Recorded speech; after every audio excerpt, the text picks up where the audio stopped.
Biscuit packets ఉన్నాయా అండి? ఉన్నాయండి. ఒకటి ఇవ్వండి. ఇదిగోండి.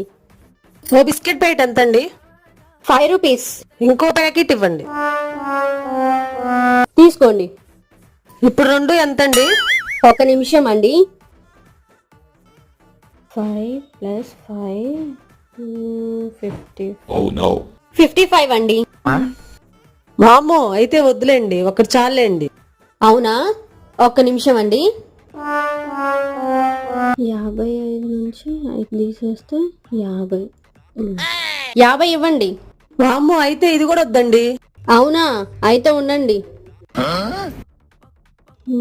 50లో నుంచి 5 తీసేస్తే 45. 45 రూపాయలు ఇవ్వండి. అమ్మో, ఇవేం లెక్కలు, ఏం తీసుకోలేదుగా. 45 రూపాయలు ఇవ్వాలండి. మీ దుంపలు మీరు ఎక్కడ తయారయ్యారా?